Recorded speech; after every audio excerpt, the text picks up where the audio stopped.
கர்த்தருக்குள் பிரியமானவர்களே, December 7 எலிஞ்சி white அம்மையார் அவர்களுடைய மாரநாதா புத்தகம், பக்கம் 681. இன்றைய தியானத்திற்காக தெரிந்து கொள்ளப்பட்ட தலைப்பானது நாம் ராஜரீக குடும்பத்தை சேர்ந்தவர்கள். வசனம் 1 யோவான் 3வது அதிகாரம் 2வது வசனம்.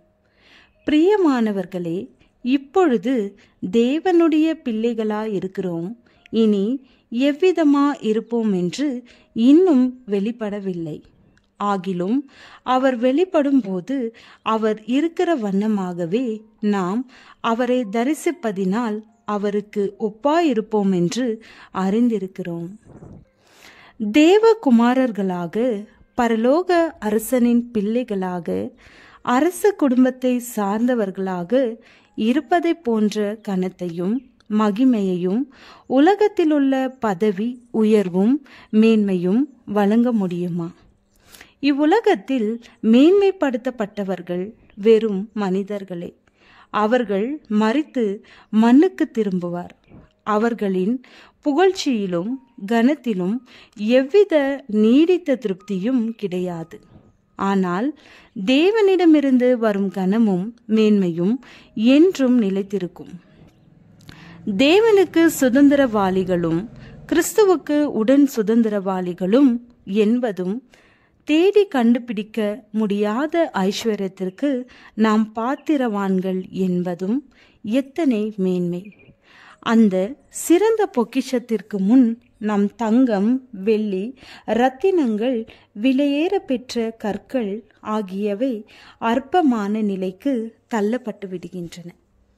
பிதாவோடும் அவரது குமாரனாகிய கிறிஸ்து இயேசுவோடும் கூட நாம் தோழமையோடு உறவு கொள்ளத்தக்கதாக மேன்மை அடையும்படி உயர்த்தப்படுவோம் என்பது எவ்வளவு பெரிய உன்னதமான நிலைமை!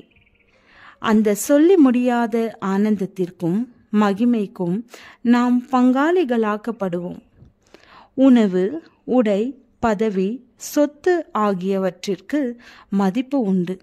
ஆனால் தேவனோடு தொடர்பு, அவரது தெய்வீக இயல்பில் ஒரு பங்காளியாவது என்பது விலை மதிப்பு மிக்க ஒன்றாகும். கிறிஸ்துவோடு நமது ஜீவியங்கள் தேவனில் மறைந்திருக்க வேண்டும். இனி எவ்விதமாய் இருப்போம் என்று இன்னும் வெளிப்படவில்லை. என்றாலும் நம் ஜீவனாகிய கிறிஸ்து வெளிப்படும் போது அவர் இருக்கிற வண்ணமாகவே நாம் அவரை தரிசிப்பதினால் அவருக்கு ஒப்பாயிருப்போம்.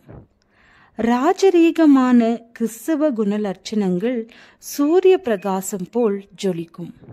அவர் பரிசுத்தராய் இருக்கிறது போல தங்களை சுத்திகரித்து கொண்ட மக்களின் முகங்களில் கிறிஸ்துவின் முகத்திலிருந்து வெளிப்படும் ஒளி கதிர்கள் பிரதிபலிக்கும்.